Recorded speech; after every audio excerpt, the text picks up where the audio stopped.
Olá, humanos! Estamos agora em casa, descansando, mas eu vou dar serviço para vocês. A data está aqui, já era o Natal, né? Tudo bem, não tem mais a data para o Natal por enquanto. Bom, na aula passada, lá atrás, a gente tinha terminado uma parte de organelas e dentro da apostila 4 teria a parte de núcleo celular. Tem a parte de núcleo celular. Então eu montei um quadro direitinho.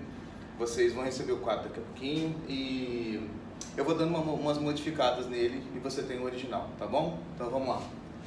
Bom, a gente está falando de uma célula eucarionte e essa célula eucarionte ela tem um núcleo. Nós já estudamos a membrana, já estudamos o citoplasma e agora a gente vai estudar o núcleo. Peguei esse núcleo e ampliei. Então eu tenho alguns pontos importantes aqui dentro. Primeiro que aqui dentro também tem colóide, esse colóide é chamado de cariolinfa. O que está em vermelho é a cromatina é a sede do DNA, legal?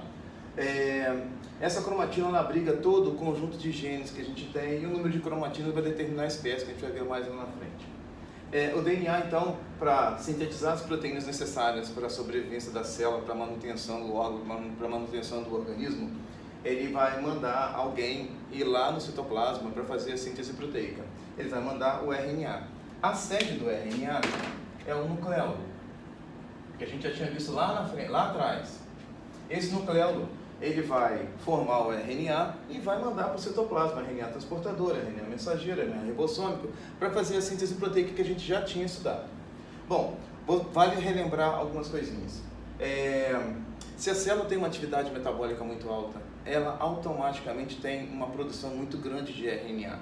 Isso aumenta também o tamanho do nucleolo. Então, não esquece, o tamanho do nucleolo é referência, uma das referências para saber a atividade metabólica da célula. Tem um nucleolo desenvolvido, a atividade metabólica é alta. Tem um nucleolo pequeno, a atividade metabólica é baixa. Junto com o tamanho do nucleolo, acompanha também o aumento do número de poros, porque os ácidos nucleicos são muito grandes para passar pela membrana, e a gente tem também o aumento do número de organelas, tá legal?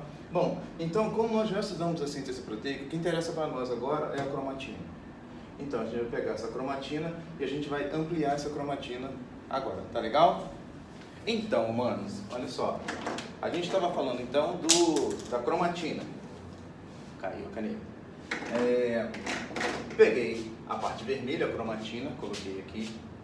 E essa cromatina ela tem comportamentos diferentes. Ela tem um comportamento na interfase, ou intérfase, e tem um comportamento diferente na divisão celular. Mas vale lembrar o seguinte, esse cromossomo aqui, ele é igual a esse. Ele só tem um estado um pouco diferente. Essa cromatina, ela apresenta duas áreas importantes. Uma área distendida e uma área condensada. Você pode encontrar com o nome de área desespiralizada e uma área espiralizada. A área desespiralizada ou distendida é chamada de eucromatina e é uma zona ativa. Se ela é uma zona ativa, ela vai gerar o RNA. A heterocromatina é uma área onde tem os genes inativos, então eles não geram RNA. Então, nesse caso aqui, essa área aqui está ativa, essa está ativa, essa está ativa, essa está ativa, essa está ativa. Por exemplo, a insulina ela é produzida no pâncreas, nas ilhotas de Langerhans, células beta. Ok. O que acontece é o seguinte, nós temos o mesmo padrão genético em todas as células.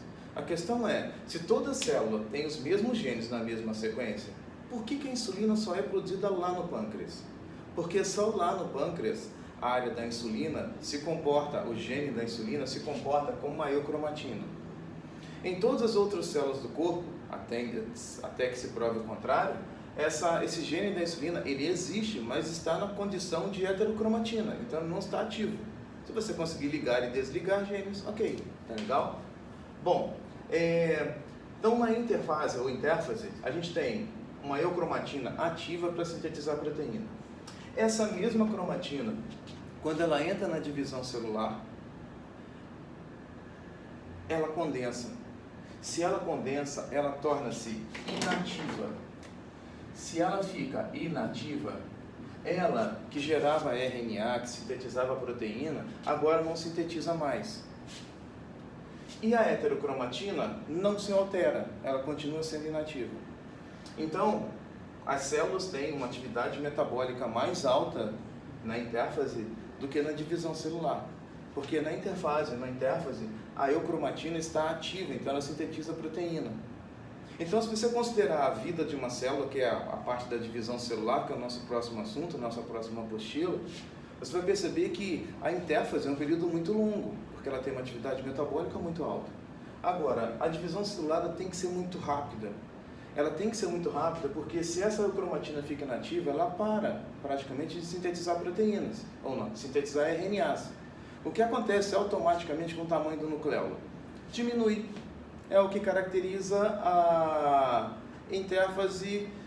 Passou pela intérfase, quando vai entrar na divisão celular na prófase, um dos acontecimentos da prófase é o desaparecimento da carioteca, porque a eucromatina ficou inativa, ok?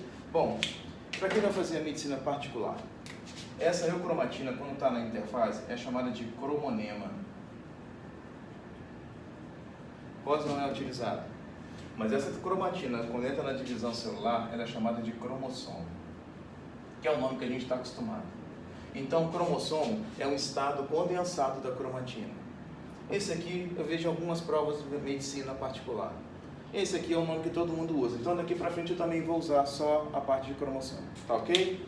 Então, vamos lá para a diferenciação celular. Olá, humanos. Voltamos. Estamos agora na parte da diferenciação celular. Lembrando, se nós temos 46 cromossomos, os mesmos 46 cromossomos, porque a gente vem de uma célula ovo, aonde é que acontece essa diferenciação celular? Por que as células têm formas e funções diferentes? Você tem os mesmos genes na mesma sequência. Legal? Então, olha só. Peguei uma célula da pele, tirei dela o cromossomo número 7. Peguei um neurônio e tirei do neurônio o cromossomo número 7. Peguei uma célula tronco e tirei também o cromossomo número 7. De uma mesma pessoa. Se eu estou falando da mesma pessoa, eu preciso lembrar o seguinte: todos esses cromossomos têm os mesmos genes na mesma sequência. A questão é, por que essa célula da pele tem uma forma e uma função diferente do neurônio? Porque eles possuem áreas ativas diferentes. Foi isso que eu coloquei aqui. Áreas ativas diferentes, proteínas diferentes, formas e funções diferentes. Então, o que dá a diferenciação celular é o ligar e desligar genes ao longo do período embrionário. A célula lá do período embrionário, e mais tarde você tem uma reserva disso, são as células tronco. Essas células tronco, pode ver que ela não apresenta nenhuma área inativa. Se ela não apresenta nenhuma área inativa, ela pode sintetizar, e ela sintetiza as células de uma pele e as células de um neurônio.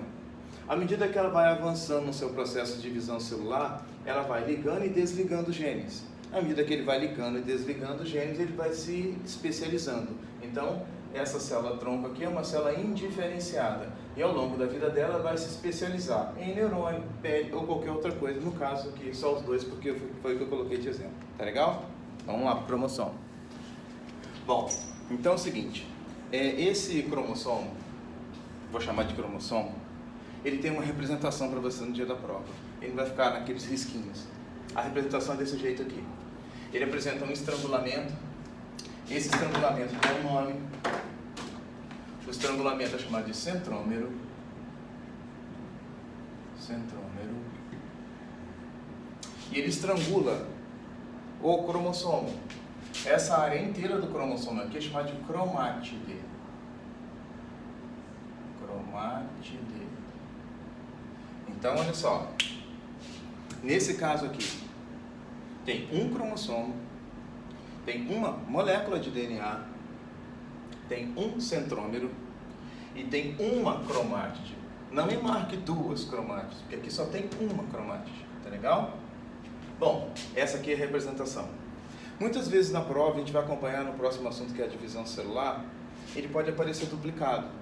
Lembrando que a principal característica do DNA é a autoduplicação semiconservativa.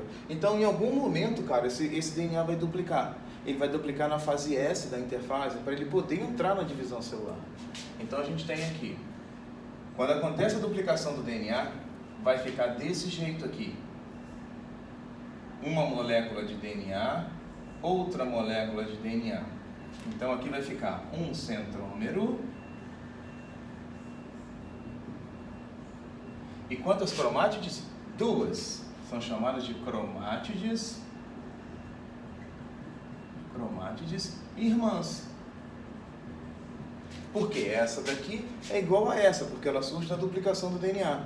Isso aqui é muito importante para a célula poder entrar no processo de divisão celular. Se não tiver acontecendo essa duplicação do DNA, ela não vai conseguir, em determinado momento, manter o número de cromossomos ao longo do processo. Tá legal? Então, ó, um cromossomo, um centrômero, uma molécula de DNA, uma cromátide.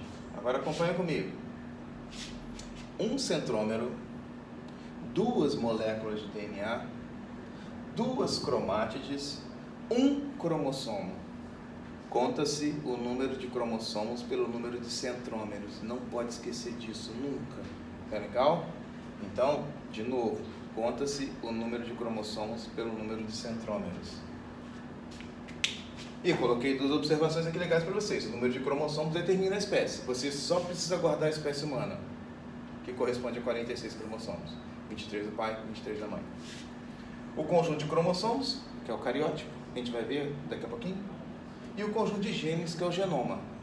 Então, o projeto internacional para sequenciar a espécie humana não é o número de cromossomos, não é o projeto cariótipo humano. É o número de genes, é o projeto genoma humano. Tá legal? A gente vai acompanhar isso daqui a pouquinho. Falou!